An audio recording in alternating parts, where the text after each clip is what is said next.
Rajamahendravaram urban development authority board సమావేశం Rajamahendravaram municipal corporation conference హాల్లో RUDA chairman బోర్డు వెంకటరమణ చౌదరి అధ్యక్షతన జరిగింది. ఈ సమావేశంలో రూరల్ ఎమ్మెల్యే గోరంట్ల బుచ్చయ్య చౌదరి మాట్లాడుతూ రాజమహేంద్రవరం నగర అభివృద్ధికి దీర్ఘకాలిక ప్రణాళికలు అవసరమని పేర్కొన్నారు. నగరంలో పెరుగుతున్న ట్రాఫిక్ సమస్యకు శాశ్వత పరిష్కారంగా బొబ్బిల్లంక కడియం బైపాస్ రహదారి ప్రతిపాదనను త్వరితగతిన ముందుకు తీసుకెళ్లాలని సూచించారు. అలాగే అంతర్జాతీయ ప్రమాణాలతో కూడిన క్రికెట్ స్టేడియం నిర్మాణానికి తూర్పు రైల్వే స్టేషన్ సమీపంలో భూమి కేటాయింపును పరిశీలించాలని ప్రతిపాదించారు.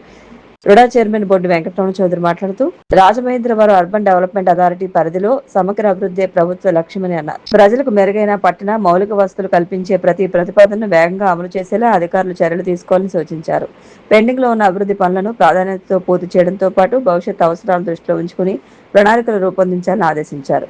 ఈ సమావేశంలో రాజనగరం ఎమ్మెల్యే బత్తుల బలరామకృష్ణ తదితరులు పాల్గొన్నారు. మాజీ కార్పొరేటర్ సూరవరపు రాజలక్ష్మికి పతి వియోగం కలిగింది. రాజలక్ష్మి భర్త ప్రముఖ వ్యాపారవేత్త సూరవరపు రామారావు వృద్ధాప్య సమస్యలతో కన్నుమూశారు.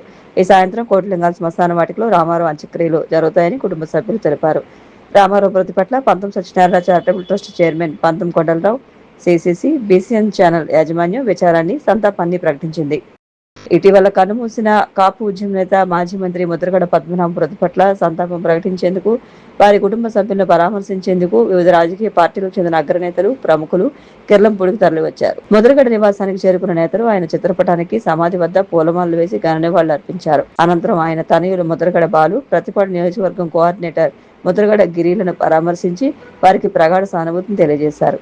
ఉమ్మడి తూర్పుగోదావరి జిల్లా కోఆర్డినేటర్ బొత్స సత్యనారాయణ, కాకినాడ జిల్లా అధ్యక్షులు దాడిశెట్టి రాజా, ఉమ్మడి విశాఖ విజయనగరం జిల్లాల కోఆర్డినేటర్ కురసాల కన్నబాబు, నియోజకవర్గ కోఆర్డినేటర్లు బంగా గీత, తోట నరసింహం, జక్కంపూడి రాజా, దౌలూరు దొరబాబు, మాజీ మంత్రులు చెలుబోయిన వేణుగోపాలకృష్ణ, పినిపే విశ్వరూప్, మాజీ ఎమ్మెల్యే కరణం ధర్మశ్రీ తదితరులు ముద్రగడ చిత్రపటానికి పూలమాలలు వేసి నివాళులర్పించారు.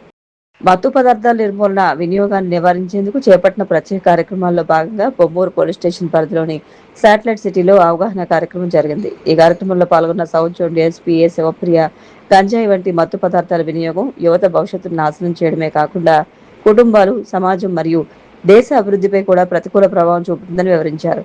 మత్తు పదార్థాలకు బానిసైన వ్యక్తులు ఆరోగ్యపరంగా, మానసికంగా మరియు ఆర్థికంగా తీవ్ర నష్టాలను ఎదుర్కొంటారని, నేరాలకు పాల్పడే అవకాశాలు కూడా పెరుగుతాయని తెలిపారు. మత్తు పదార్థాల వినియోగం లేదా ఇతర మత్తు పదార్థాలకు సంబంధించిన అనుమానాస్పద కార్యకలాపాలు గమనించిన వెంటనే సమీప పోలీస్ స్టేషన్ కు లేదా పోలీస్ శాఖకు సమాచారం అందించాలని బొమ్మూరు సిఐ పి కాశీ విశ్వనాథం విజ్ఞప్తి చేశారు. సమాచారం అందించిన వారి వివరాలు గోప్యంగా ఉంచబడతాయని హామీ ఇచ్చారు. 6 ఏళ్ల క్రితం భారతదేశాన్ని ఆర్థికంగా, సామాజికంగా అతలాకుతలం చేసిన కోవిడ్ మహమ్మారి మళ్లీ క్రమంగా విస్తరిస్తోంది. భారతదేశ వ్యాప్తంగా కోవిడ్ కేసులు నమోదు కావడం ప్రజలను ఆందోళనకు గురిచేస్తోంది. దేశవ్యాప్తంగా జూలై నెలలో ఇప్పటి వరకు మొత్తం 339 కోవిడ్ కేసులు నమోదయ్యాయి. ఏపీలో జూన్ 26 నుంచి జూలై 16 వరకు, ఆంధ్రప్రదేశ్లో మొత్తం 12 మందికి కోవిడ్ పాజిటివ్ నిర్ధారణ కాగా వారిలో 4 మృతి చెందారు. అయితే ఈ 4కి ఇప్పటికే అధిక రక్తపోటు, మధుమేహం, మూత్రపిండాల సమస్యలు వంటి ఇతర తీవ్రమైన అనారోగ్యాలు కూడా ఉన్నాయని ఆరోగ్య శాఖ తెలిపింది. కోవిడ్, ఫ్లూ లక్షణాలు దాదాపు ఒకేలా ఉంటాయని తెలిపారు. జ్వరం, ఒళ్ళు నొప్పులు, అలసట, గొంతు నొప్పి, ముక్కు కారణం వంటి లక్షణాలు కనిపిస్తే పరీక్ష చేయించుకోవడం మంచిదని నిపుణులు సూచిస్తున్నారు. జ్వరం 3 నుంచి 5 రోజులకు పైగా కొనసాగినా, శ్వాస తీసుకోవడంలో ఇబ్బంది, ఛాతీ నొప్పి వంటి లక్షణాలు కనిపిస్తే వెంటనే వైద్యులను సంప్రదించాలని కోరారు. అయితే గతంలో మాదిరిగా ఆందోళన చెందాల్సిన అవసరం లేదని భరోసా కల్పిస్తున్నారు.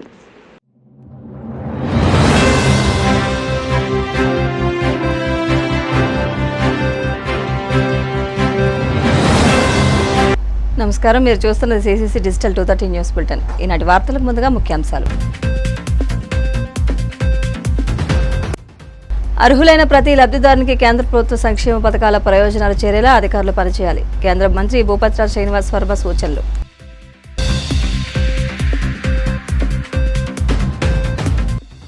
రాయలసీమ అభివృద్ధికి జగన్ ఒక క్యాన్సర్ గడ్డలా మారారని మంత్రి లోకేష్ విమర్శలు. పరిశ్రమలను బెదిరించి యువతకు ఉద్యోగాలు ఇవ్వకుండా మోసం చేశారని ఆగ్రహం. కైకలూరులో జనసేన పార్టీ చర్చా వేదికలో పాల్గొన్న మంత్రి నాదెండ్ల మనోహర్ గ్రామస్థాయిలో పార్టీని బలోపేతం చేసేందుకే కార్యక్రమాన్ని ప్రారంభించినట్లు వెల్లడి.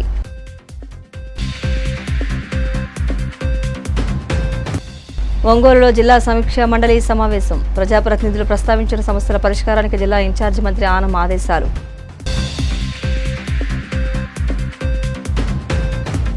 కేంద్ర ప్రభుత్వం సంక్షేమ పథకాల ప్రయోజనాలు జిల్లాలోని అర్హులైన ప్రతి లబ్ధిదారునికి సకాలంలో చేరేలా అధికారులు అంకితభావంతో పనిచేయాలని కేంద్ర ఉక్కు భారీ పరిశ్రమల సహాయ మంత్రి భూపతిరాజ్ శ్రీనివాస్ వర్మ సూచించారు. అధికారులు ప్రజాప్రతినిధులు సమన్వయంతో పనిచేస్తేనే జిల్లా అభివృద్ధి మరింత వేగవంతమవుతుందని ఆయన పేర్కొన్నారు. పశ్చిమ గోదావరి జిల్లా భీమవరంలోని కలెక్టరేట్ పీజీఆర్ సమావేశ మందిరంలో నిర్వహించిన జిల్లా అభివృద్ధి సమన్వయ పర్యవేక్షణ కమిటీ దిశ సమావేశానికి కేంద్ర మంత్రి అధ్యక్షత వహించారు. సమావేశంలో జిల్లా కలెక్టర్ చదలవాడ నాగరాణి, డిఆర్ఓపి ప్రభాకర్, జిల్లా పరిషత్ సిఈఓపి జగదామతో పాటు వివిధ శాఖల జిల్లా అధికారులు పాల్గొన్నారు. సమావేశంలో కేంద్ర ప్రభుత్వ పథకాల అమలు, నిధుల వినియోగం, ప్రస్తుత పురోగతి, ప్రజలకు అందుతున్న సేవల నాణ్యతపై సమగ్రంగా సమీక్షించారు. జలజీవన్ మిషన్, ప్రధానమంత్రి ఆవాస్ యోజన, వైద్య ఆరోగ్యం, గృహ నిర్మాణం, ఇరిగేషన్, తాగునీరు, విద్యుత్, రహదారులు తదితర శాఖల పనితీరును శాఖల వారీగా పరిశీలించారు.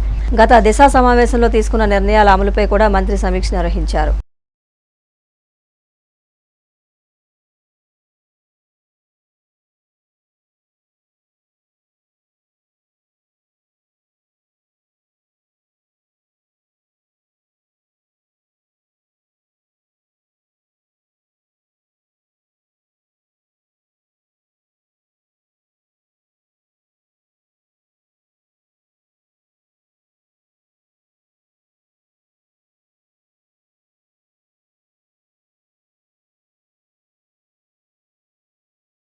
వైసీపీ అధినేత జగన్మోహన్ రెడ్డి రోజుకో మాట పూటకో వేషం వేస్తూ ఉంటారని, ఒకరోజు మావిగన్ అంటే మరో రోజు బెంతాహే అంటారని మంత్రి నారా లోకేష్ ఎద్దేవా చేశారు. రాష్ట్రంలో లా అండ్ ఆర్డర్ను చేతుల్లోకి తీసుకోవాలని చూస్తే ఎవరిని వదిలిపెట్టబోమని హెచ్చరించారు. కడప జిల్లా జమ్మలమడుగు సమీపంలోని చిన్నకొమర్లలో దాల్మియా సిమెంట్ ప్లాంట్ విస్తరణ పనులకు శంకుస్థాపన చేసిన అనంతరం ఆయన మీడియాతో మాట్లాడారు. ఈ సందర్భంగా జగన్ వైసీపీ ప్రభుత్వంపై తీవ్రస్థాయిలో విమర్శలు గుప్పించారు.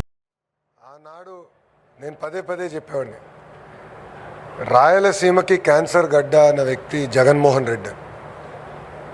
ఆయన ఎప్పుడు ఆలోచన రాయలసీమ ముందలకెళ్ళకూడదు, రాయలసీమ ఏదో వాళ్ళ ఆస్తిలాగా భావించే వ్యక్తి. ప్రజలకి మేలు చేయాలి, పెట్టుబడులు తీసుకురావాలి, పరిశ్రమలు తీసుకురావాలని ఏనాడు వాళ్ళకి ఆలోచన లేదు. దానికి ఒక అద్భుతమైన ఉదాహరణ భారతీ స్టీల్. ఆనాడు మీరు చూస్తే సుమారుగా 11,000 ఎకరాలు, ఒక్కొక్క ఎకరం 18,000 రూపాయలు, ఇంకొక 3,000 ఎకరాలు, ఒక్కొక్క ఎకరం 25,000 రూపాయలు ఒక్క వ్యక్తికి ఇచ్చారు. ఆనాడు వాళ్ళు ఏం చెప్పారు, 10,000 ఉద్యోగాలు వస్తాయి, డైరెక్ట్గా ఇండైరెక్ట్గా 1,00,000 మందికి ఉద్యోగాలు వస్తాయి. ఒక్క ఉద్యోగం రాలేదు. అది పెట్టుకుని ఏకంగా మైనింగ్ లైసెన్స్ తీసుకున్నారు. ఆ మైనింగ్ లైసెన్స్ తీసుకుని సుమారుగా 320 ఎకరాల్లో ఆ రోజు మైనింగ్ చేసి ఏకంగా ఐరన్ ఓర్, సంస్థ పేరు కూడా రెడ్ గోల్డ్, సంస్థ పేరు కూడా మ్యాచ్ చేసి రెడ్ గోల్డ్ అనే సంస్థ పేరుతో ఐరన్ ఓర్ ఇక్కడ నుంచి తీసుకెళ్ళి అమ్మేశారు. దాంతో విపరీతంగా ఆనాడు ఇది మీరు ఇటు పక్కన గాలి జనార్దన్ రెడ్డి గారు, ఇంకో పక్కన జగన్మోహన్ రెడ్డి గారు, వీళ్ళిద్దరికి ఆదాయం వచ్చింది తప్ప కడప జిల్లాకి చెందిన నిరుద్యోగ యువకులకి ఒక్క ఉద్యోగం కూడా రాని పరిస్థితి. ఇంతేకాదు, మీరందరూ ప్రజలందరూ ఒక విషయం ఆలోచించాలి. 2017లో ఆనాడు పెనుగొండ నియోజకవర్గంలో ప్రజలందరికీ పిలిపించి ఒక 1000 ఎకరాలు ఇవ్వండి, కేవలం కియానే కాదు కియా అనుబంధ విభాగాలు కూడా మేము తీసుకొస్తాం, పెద్ద ఎత్తున నిరుద్యోగ యువకులకు ఉద్యోగాలు కల్పిస్తామని అన్నాడు, హామీ ఇచ్చాం. ఇప్పుడు ప్రత్యక్షంగా పరోక్షంగా మీరు చూస్తే సుమారుగా 30,000 మంది ఆ ఒక్క ఎకో సిస్టమ్ పైన ఆధారపడి ఉన్నారు. అది ఈ కూటమి ప్రభుత్వానికి ఉన్న చిత్తశుద్ధి.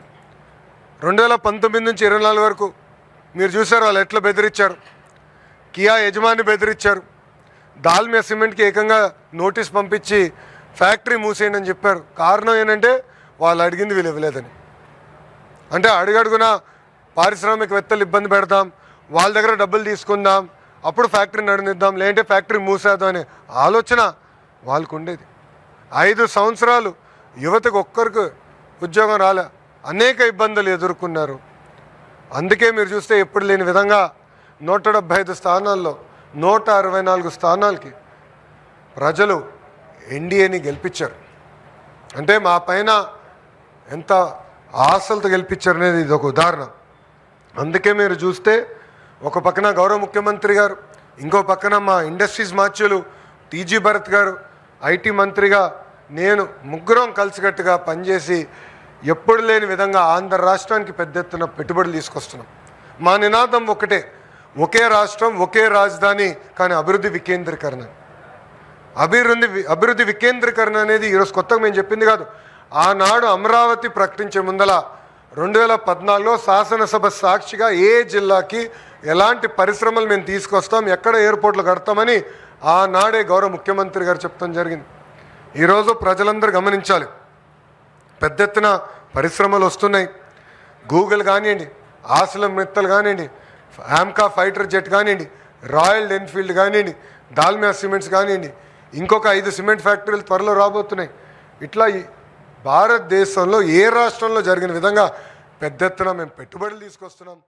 గ్రామ స్థాయిలో జనసేన పార్టీని బలోపేతం చేసేందుకే చర్చా వేదిక కార్యక్రమాన్ని ప్రారంభించామని, సామాన్యులకు న్యాయం జరిగినప్పుడే చట్టంపై ఉన్న గౌరవం మరింత పెరుగుతుందని మంత్రి నాదెండ్ల మనోహర్ అన్నారు. కైకలూరులో కళ్యాణ మండపంలో జనసేన పార్టీ చర్చా వేదిక కార్యక్రమాన్ని నిర్వహించారు. ముఖ్య అతిథిగా పాల్గొన్న నాదెండ్ల మాట్లాడుతూ, సామాన్య ప్రజల కష్టాలు చూసి చలించిన పవన్ కళ్యాణ్ వైసీపీకి వ్యతిరేకంగా పోరాటం చేశారన్నారు. పంచాయతీరాజ్ శాఖ మంత్రిగా అన్ని గ్రామాల్లో సిమెంట్ రోడ్లు నిర్మాణం చేసి పండుగ వాతావరణాన్ని తీసుకువచ్చారని తెలిపారు. గ్రామ స్థాయిలో అంకిత భావంతో పనిచేసి సమస్యల పరిష్కారానికి కృషి చేసే కార్యకర్తలకు పదవులు వాతంగా అవే వస్తాయని అన్నారు. శాసన మండలి ప్రభుత్వ విప్ హరిప్రసాద్ గారు, అదేవిధంగా శాసన మండలి సభ్యులు జయమంగళం గారు, శాసన సభలో జనసేన పార్టీ తరఫున గెలుపొందిన మన ఉంగుటూరు ఎమ్మెల్యే గారు ధర్మరాజు గారు, అదేవిధంగా మీ అందరికీ సుపరిచితులు, పక్కనే ఉందంటే ఆయన ఆఫీస్ నాకు తెలియదు, మీ అందరికీ తెలుసు మన నాయకర్ గారి గురించి. ఆయన కూడా జనసేన పార్టీలో సుదీర్ఘమైన ప్రస్థానం చేసుకుంటూ మత్స్యకార విభాగానికి ఆయన చైర్మన్గా పార్టీ గతంలో చేసిన కార్యక్రమాల్లో భాగంగా రాష్ట్ర వ్యాప్తంగా మనతో పాటు పాలు పంచుకున్న నాయకుడు నాయకర్ గారు. వీరితో పాటు ప్రతి కార్యక్రమంలో కూడా ఒక చిత్తశుద్ధితోటి పార్టీ అధ్యక్షులు పవన్ కళ్యాణ్ గారు ఇచ్చిన ఆదేశాలతోటి ఆ సభ విజయవంతం జరగాలి, దాని వెనక ఎంతో కష్టం ఉంటుంది అనే ఒక ప్రోగ్రామ్ కమిటీ ఏర్పాటు చేసి ఆ ప్రోగ్రామ్ కమిటీకి సారథ్యం వహిస్తున్న మీ అందరికీ సుపరిచితులు కేకే గారు ఈరోజు ఆంధ్రప్రదేశ్లో పోలీస్ హౌసింగ్ కార్పొరేషన్కి ఆయన చైర్మన్గా ఉండడం. వీరితో పాటు ముఖ్యంగా పార్టీ ఆవిర్భావం నుంచి సంస్థాగతంగా మనం బలోపేతం చేసుకోవాలంటే ప్రతి జిల్లాకి మనకు ఒక అధ్యక్షుడిని నియమించుకుంటూ, అందులో భాగంగా కృష్ణా జిల్లాకి మన రామకృష్ణ గారు, పశ్చిమ గోదావరి జిల్లాకి మన గోవింద్ గారు, వీళ్ళిద్దరిని కూడా ఈ సందర్భంగా నేను మనస్ఫూర్తిగా ఆహ్వానిస్తూ, ఎంతోమంది కృషి చేశారు ఈ సమావేశానికి.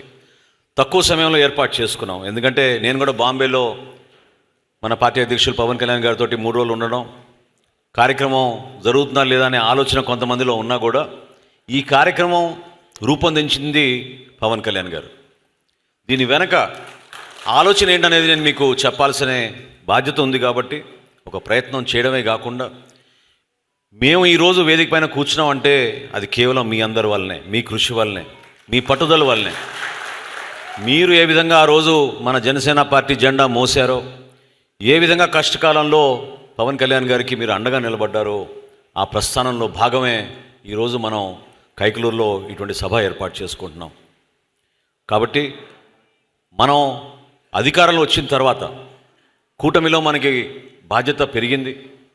ప్రభుత్వంలో చేస్తున్న కార్యక్రమాలన్నీ కూడా వాటి గురించి మీకు తెలుసు. వాటితో పాటు రాబోయే రోజుల్లో మనం ఏ విధంగా పార్టీని మనం ఇంకా బలోపేతం చేసుకోవాలి, సంస్థాగతంగా ఎదగాలి అనే ఆలోచనతోటి ఈ సభ ఏర్పాటు చేశారు. కొన్ని కార్యక్రమాలు మనం బహిరంగంగా చేసుకుంటాం, కొన్ని మనం 4 గోడల మధ్యన చేసుకుంటాం. 4 గోడల మధ్య చేసుకుంటాం అంటే రహస్యం కాదు.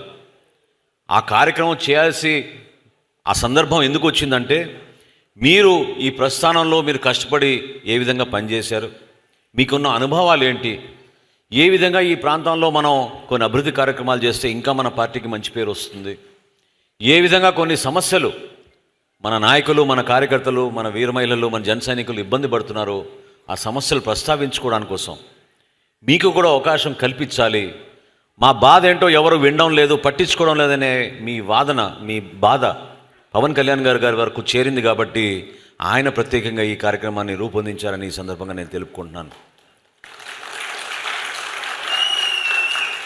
క్రియాశీలక సభ్యత్వం చేసినప్పుడు మొట్టమొదటి సంవత్సరం మీ అందరికీ తెలుసు, కేవలం 60,000తో ప్రారంభించుకున్నాం రాష్ట్ర వ్యాప్తంగా. 60,000 నుంచి 1,00,000 వరకు వచ్చాం, 1,00,000 నుంచి 11 లక్షల వరకు వచ్చాం. ఈరోజు రాష్ట్ర వ్యాప్తంగా మీ అందరి సహకారంతో మొన్న జరిగిన సాధకులు ఏ విధంగా కష్టపడి పనిచేశారో, కైకలూరు నుంచి సుమారు 154 మంది సాధకులు క్షేత్రస్థాయిలో పర్యటించి 12,400 సభ్యత్వం కైకలూరు నియోజకవర్గానికి చేయగలిగారు. రాష్ట్ర వ్యాప్తంగా దాదాపు 24 లక్షల సభ్యత్వం ఈరోజు జనసేన పార్టీ ప్రజల్లోకి తీసుకెళ్ళగలిగే సత్తా మీ అందరి కృషి వల్లనే సాధ్యమైందని ఈ సందర్భంగా నేను మనవి చేసుకుంటున్నాను. 2 జిల్లాల సంయుక్త డిఆర్సీ సమావేశం దాదాపు 8 మాసాల అనంతరం ఒంగోలులో జరిగింది. ప్రకాశం జిల్లా ఇన్ఛార్జి మంత్రి ఆనం రామనారాయణ రెడ్డి అధ్యక్షత జరిగిన సమావేశంలో జిల్లాకు చెందిన మంత్రులు DVV Swamy, Gottipati Ravikumar, ZP chairperson Buchepalli Venkayamma, MP Magunta Srinivasula Reddy, 2 జిల్లాలకు చెందిన ఎమ్మెల్యేలు, రాష్ట్ర స్థాయి కార్పొరేషన్ల చైర్మన్లు పాల్గొని పలు అంశాలను ప్రస్తావించారు. తాగునీటి సరఫరా, వ్యవసాయ అనుబంధ శాఖలు, పంచాయతీరాజ్, అటవీ, జాతీయ రహదారులు, ఇరిగేషన్ వంటి కీలక శాఖలపై చర్చించారు. ఈ సీజన్లో ఎల్నినో ప్రభావం నేపథ్యంలో ఎదురయ్యే తాగునీటి సమస్య, పంటల సాగుకు తీసుకోవాల్సిన జాగ్రత్తలపై మంత్రి ఆనంద్తో పాటు ఇతర మంత్రులు, అధికారులకు పలు సూచనలు చేశారు. ప్రజాప్రతినిధులతో కలిసి ఎక్కడెక్కడైతే త్రాగునీటి ఎద్దడి వస్తుందో దాన్ని ముందుగానే అవగాహన చేసుకొని నిధులు కేటాయించుకొని పనులు చేయాలని చెప్పి కూడా కోరడం జరిగింది. దీనికి సంబంధించి ఇప్పటికే మార్కాపురం జిల్లాలో కొన్ని నియోజకవర్గాల్లో గ్రౌండ్ వాటర్ టేబుల్ పడిపోతుంది. ప్రాజెక్టుల ద్వారా, కాలువల ద్వారా వచ్చే నీరు అవకాశం ఉన్న దగ్గరంతా రిజర్వాయర్లలో ఫిల్ చేయండి అని చెప్పాం. ఫిషరీస్ డిపార్ట్మెంట్కి సంబంధించి చేప పిల్లలు వదిలి ఉండడంతో అక్కడ ఆ కాంట్రాక్టర్లు నీటిని విడుదల చేసేసి ఈ చేపల వేట కొనసాగిస్తున్నారనేటువంటి సమస్య రావడం, దాని మీద కూడా సరైనటువంటి ఆలోచనతో నీరు విడుదల చేయకుండా చేపల వేట జరగడానికి ఇబ్బంది లేదు, ఆ విధంగా చేయమని చెప్పాం.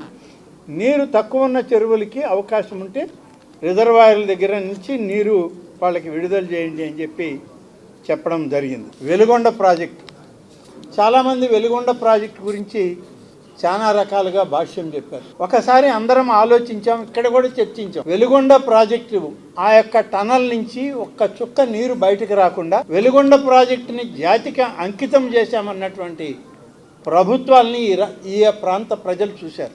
ఇవాళ ఇప్పటికే 2,900 కోట్ల రూపాయలు ఖర్చు పెట్టి 900 కోట్ల రూపాయలు భూ సేకరణకు అందించి ఇంత పెద్ద మొత్తాలు చేసి రాబోయేటువంటి బహుశా సెప్టెంబర్, అక్టోబర్ మాసానికి నీరు విడుదల చేయాలన్నటువంటి కార్యక్రమాన్ని వాళ్ళ షెడ్యూల్ చేసి ముఖ్యమంత్రి గారు పనిచేయడం జరుగుతుంది. ఆ విధంగా ఈరోజు జాతికి అంకితమైనటువంటి ప్రాజెక్టులని మళ్ళీ మేము రైతులకు అంకితం చేయడానికి గౌరవ ముఖ్యమంత్రి చంద్రబాబు నాయుడు గారు ఈరోజు 1,000 కోట్ల రూపాయలు ఖర్చు చేసి ఈ ప్రభుత్వంలో ముఖ్యమంత్రి గారు వాటిని సానుకూలంగా దాన్ని చేయడానికి అన్ని విధాలా ఏర్పాటు చేయడం. సంఘ విద్రోహ శక్తులు అసాంఘిక కార్యకలాపాలకు పాల్పడే వారికి అండగా నిలబడటం వైసీపీ అధినేత జగన్ నైజమని టీడీపీ పొలిట్ బ్యూరో సభ్యుడు వర్ల రామయ్య ధ్వజమెత్తారు. మాజీ మంత్రి అప్పలరాజు కుమారుడు ద్విచక్ర వాహనంతో ఢీకొట్టి ఒక వ్యక్తి మరణానికి కారణమైతే అతడిపై జగన్ జాలి చూపడం ఆశ్చర్యాన్ని కలిగిస్తోందన్నారు. మంగళగిరిలోని టీడీపీ కేంద్ర కార్యాలయంలో ఆయన మీడియాతో మాట్లాడారు. సంఘ విద్రోహ చర్యలకు పాల్పడే ప్రశ్న రావణ్ వెనుక కూడా గొడ్డలి పార్టీనే ఉందని వర్ల రామయ్య ఆగ్రహం వ్యక్తం చేశారు. జగన్మోహన్ రెడ్డి గారు రాజకీయ రంగ ప్రవేశం చేసిన తర్వాత రాజకీయ నాయకుల విలువలు పూర్తిగా తగ్గిపోయినాయి. రాజకీయ నాయకుల ఔన్నత్యం, ఔచిత్యం ప్రజల దృష్టిలో పూర్తిగా దిగజారిపోయింది. శాసనసభ్యులు అంటే ప్రజల్లో విలువ పోయింది. శాసనసభ అంటే గౌరవం పోయింది. జగన్మోహన్ రెడ్డి గారు రాజకీయ రంగ ప్రవేశం చేసిన తర్వాత ఆయన శాసనసభలో ప్రవేశించిన తర్వాత ఆయన ముఖ్యమంత్రి అయిన తర్వాత మరీ రాజకీయ నాయకుల విలువలు పూర్తిగా అధోపాతాళానికి పోయినాయని చెప్పడానికి చాలా బాధపడుతున్నాను నేను. ఎందుకంటే ఈయన రాజకీయ నాయకులకున్న గౌరవాన్ని పూర్తిగా తగ్గించేశాడు ఆయన. మొట్టమొదటి నుంచి కూడా తన తండ్రి ముఖ్యమంత్రిగా ఉన్నప్పుడు ఆ ముఖ్యమంత్రితో అడ్డు పెట్టుకొని ఏ రకంగా కోట్లు కొట్టేసింది, ఏ రకంగా సిబిఐ అతని మీద ఎఫ్ఐఆర్ రిజిస్టర్ చేసింది, ఏ రకంగా సిబిఐ ఇన్వెస్టిగేట్ చేసింది, ఏ రకంగా క్విట్ ప్రోకో వాళ్ళ నానేం అక్కడ పారిశ్రామికవేత్తలకి ఉచితంగా ఏది కావాలంటే అది ఇస్తాడు, వాళ్ళేమి ఈయన కంపెనీలో తెచ్చి డబ్బులు పెట్టుబడులు పెడతారు. అరెస్టు చేశారు తన్ని. 16 నెలలు చెంచలగూడ జైల్లో చెప్పకూడుతున్నాడు ఆయన. ఆ ప్రభావమో ఏమిటో నాకైతే తెలియదు, కానీ నేరస్తులన్నా, నేరచరితులన్నా, తప్పు చేసేవాళ్ళన్నా, సంఘ వ్యతిరేక శక్తులన్నా చాలా ఇష్టం చూపిస్తాడు వాళ్ళని కలవటానికి. చాలా ఉత్సుకత చూపిస్తాడు ఆయన. నువ్వు బాగా నేరాలు చేస్తావా, దగ్గరకు రా. నువ్వు బాగా మర్డర్లు చేస్తావా, కమ్ నియర్ టు మీ. నువ్వు బాగా కోట్లు అన్యాయక్రాంతం చేస్తావా, అవినీతికి పాల్పడతావా, రా దగ్గరకు రా. నువ్వు గంజాయి బాగా అమ్ముతావా, రారా. నువ్వు డ్రగ్స్ బాగా అమ్ముతావా, రారా అన్నట్లుగా ఉంది ఇతని వ్యవహార శైలి. అందుకే ప్రజల దృష్టిలో రాజకీయ నాయకుడు అంటే పూర్తిగా దిగజారిపోయింది.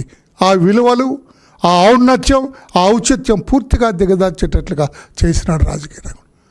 ఎవరు కూడా చదువుకునే విద్యార్థులు కానీ ఎవరు కూడా రాజకీయ రంగ ప్రవేశం చేస్తాం, నేను రాజకీయ నాయకుడిని అవుతాను ముందుకు రావట్లేదు. ఎందుకంటే ఇతని లాంటి వాళ్ళ కారణం. ఏ రకంగా రాజకీయ నాయకుల ఔన్నత్యాన్ని పూర్తిగా దిగజార్చాడు ప్రజల దృష్టిలో. దానికి ప్రధాన కారకుడు జగన్మోహన్ రెడ్డి అని చెప్పడానికి చాలా బాధపడుతున్నాను నేను. ఇతను ముఖ్యమంత్రి అయిన తర్వాత శాసనసభ విలువలు పూర్తిగా నాశనం చేశాడు జగన్మోహన్ రెడ్డి గారు. శాసనసభ అంటే అది నీళ్ళ పంపు దగ్గర బూతులు మాట్లాడుతూ కొట్టుకునే ఒక వేదిక అన్నట్లుగా తయారు చేశాడు ఆయన జగన్మోహన్ రెడ్డి గారు. అంతకుముందు లేదండి. వీళ్ళ నానున్నప్పుడు కూడా కాస్త అప్పుడప్పుడే మొదలైంది, కానీ ఇంతగా దిగజారలేదు శాసనసభ విలువ. అంతకుముందు ఎటువంటి నిష్ణాతులైన ముఖ్యమంత్రులు చేశారండి. బ్రహ్మానంద రెడ్డి గారు, సంజీవ్ రెడ్డి గారు, ప్రకాశం పంతులు గారు, పివి నరసింహరావు గారు, జలగం వెంగళరావు గారు, విశ్వవిఖ్యాత నట సార్వభౌముడు స్వర్గీయ నందమూరి తారక రామారావు గారు, చంద్రబాబు నాయుడు గారు, వీళ్ళ నాన్న రాజశేఖర్ రెడ్డి గారు. ఆయన ఉన్నప్పుడు కూడా ఇంతగా దిగజారలేదు. ఏ మాట కామాట నేను నిజాలకు దగ్గరగానే మాట్లాడతాను.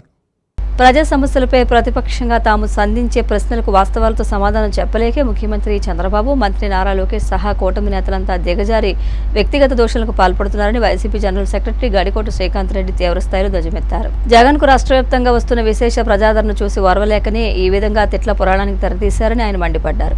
తాడేపల్లిలోని పార్టీ కేంద్ర కార్యాలయంలో ఆయన మీడియాతో మాట్లాడుతూ 14 ఏళ్లు సీఎంగా ఉండి ఒక్క ప్రాజెక్టు కూడా నిర్మించిన చంద్రబాబు ప్రాజెక్టులన్నీ తానే కట్టానంటూ పచ్చి అబద్దాలు ఆడుతున్నారని విమర్శించారు.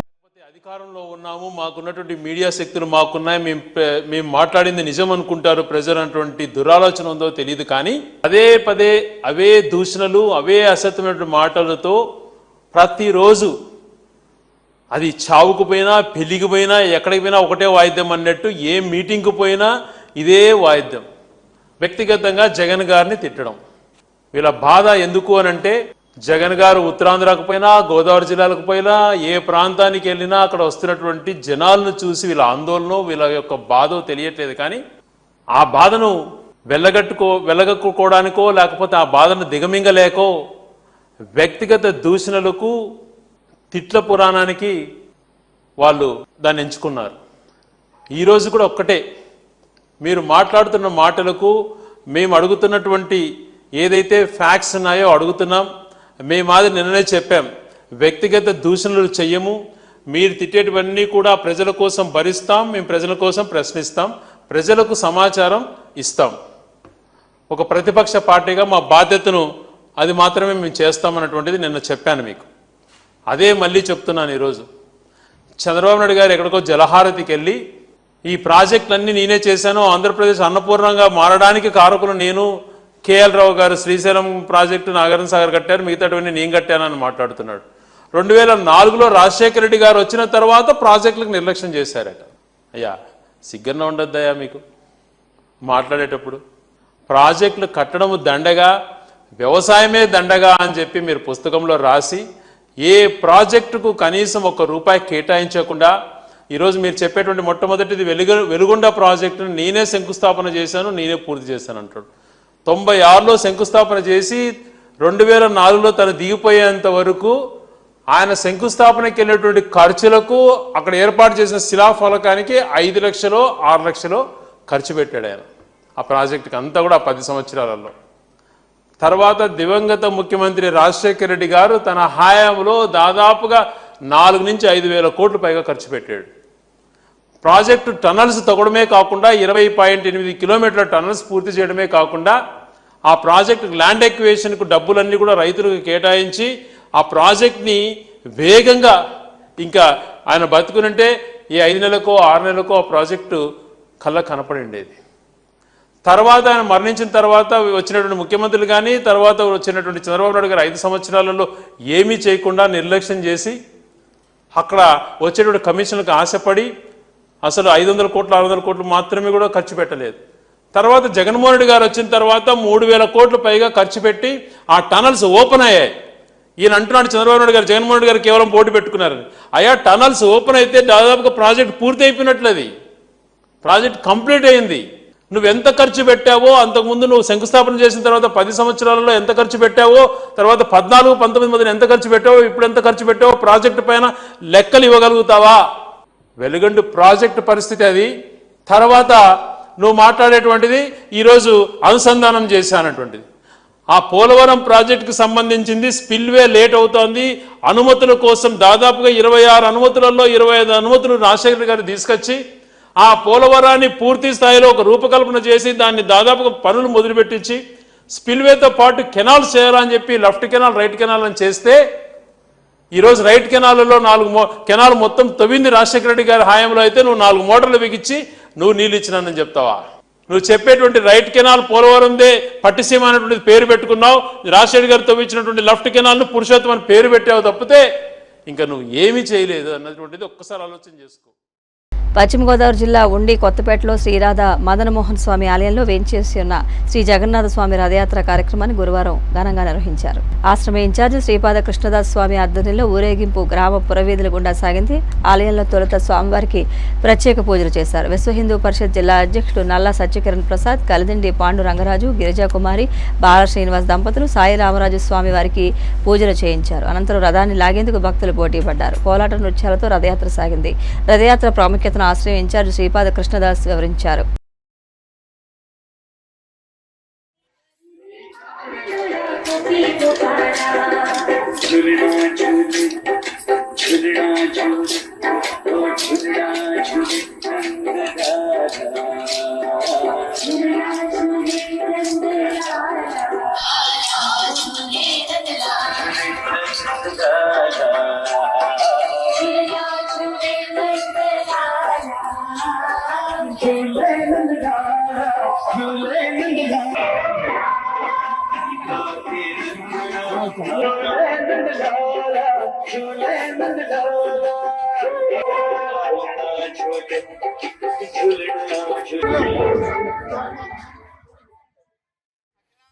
బ్రహ్మాండ నాయక సచరాచర జగతికి జగన్నాథుడు ఈ రోజు సచరాచర జగతికి జగన్నాథుడైనటువంటి నా పిల్లలందరికీ దర్శనం నా దగ్గరికి వస్తున్నారు కాదు, నేనే అందరికి దర్శించుకోవాలని రథయాత్ర ఉత్సవం సందర్భంగా అందరికి చూడాలని, అందరికి యోగక్షేమం వహించాలని, అందరికి రక్షించాలని శ్రీ శ్రీ జగన్నాథ స్వామి లోక కళ్యాణార్థము రథములు కూర్చుని పురవీధులు తిరగడానికి అందరికి చూడాలని ఈ రోజు రథోత్సవం సందర్భంగా బయలుదేరారు. అఖిలాంధ్ర కోటి బ్రహ్మాండ నాయకుడు అయిన అందరికీ చూడాలి, అందరికీ రక్షించాలి, నా తప్ప ఎవరాను, నా పేరు జగన్నాథ కాదా అంచేత నేను రక్షించకపోతే ఎవరు రక్షిస్తారని ఆయన భావన. లక్ష్మీ వల్లభుడైన జగన్నాథుడు లక్ష్మీదేవి కూడా తీసుకురాకుండా ఆయన సొంతంగా వచ్చి జగన్నాథుడై అందరికి దర్శనం చేయాలి, అందరికి రక్షించుకోవాలి అని, అందరికి కాపాడుకోవాలని యజ్ఞానికి స్వయంగా వచ్చి అందరికీ దర్శనం ఇస్తున్నటువంటి శ్రీ జగన్నాథ స్వామి ఈ రోజు విశేషమైనటువంటి రథోత్సవం. ఈ రోజు ఉండి గ్రామంలో శ్రీ జగన్నాథ స్వామి రథములో అందరికీ దర్శనం ఇవ్వడానికి వస్తున్నారు. కాబట్టి అందరూ కూడా స్వామి వారికి దర్శనం చేసుకోండి, స్వామి వారికి మంగళార్తులు ఇవ్వండి, స్వామి వారి యొక్క తీర్థ ప్రసాదం స్వీకరిస్తూ జగన్నాథ జగన్నాథ అంటూ రథం లాగి స్వామి వారికి దర్శించుకుని స్వామి వారి యొక్క కృపా పాత్రలో అవ్వాలని కోరుతున్నాం.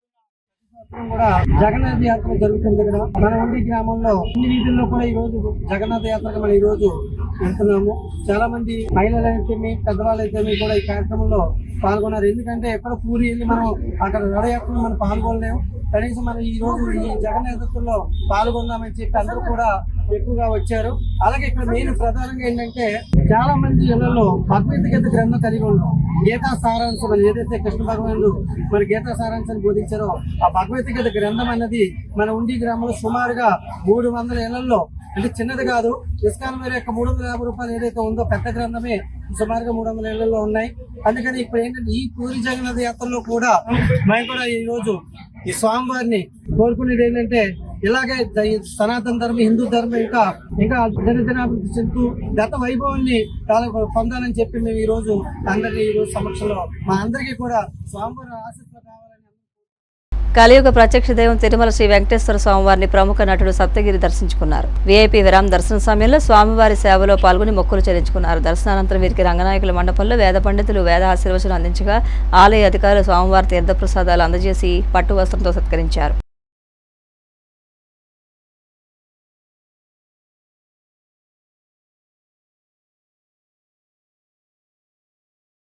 నమో వెంకటేశాయ. ఒక అద్భుతమైన దర్శనం జరిగింది ఈరోజు. సర్వే జనా సుఖినో భవంతు. ఎన్ని సమస్యలు ఉన్నా ఇక్కడికి వస్తే అన్ని సమస్యలు ఆ స్వామి తీర్చేస్తారు. కాబట్టి ఆ వెంకటేశ్వర స్వామిని ప్రార్థిస్తూ ప్రతి ఒక్కరు చల్లగా ఉండాలని మనస్ఫూర్తిగా కోరుకుంటూ వార్తలు ముగించే ముందు ముఖ్యాంశాలు మరొకసారి. అర్హులైన ప్రతి లబ్ధిదారునికి కేంద్ర ప్రభుత్వ సంక్షేమ పథకాల ప్రయోజనాలు చేరేలా అధికారులు పనిచేయాలి. కేంద్ర మంత్రి భూపతిరాజ్ శ్రీనివాస్ వర్మ సూచనలు.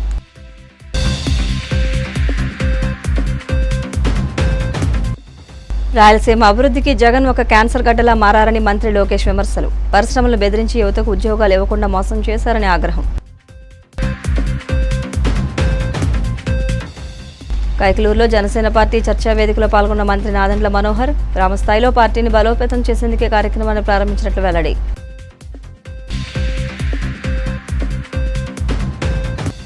ఒంగోలులో జిల్లా సమీక్షా మండలి సమావేశం. ప్రజాప్రతినిధులు ప్రస్తావించిన సమస్యల పరిష్కారానికి జిల్లా ఇన్ఛార్జి మంత్రి ఆనం ఆదేశాలు.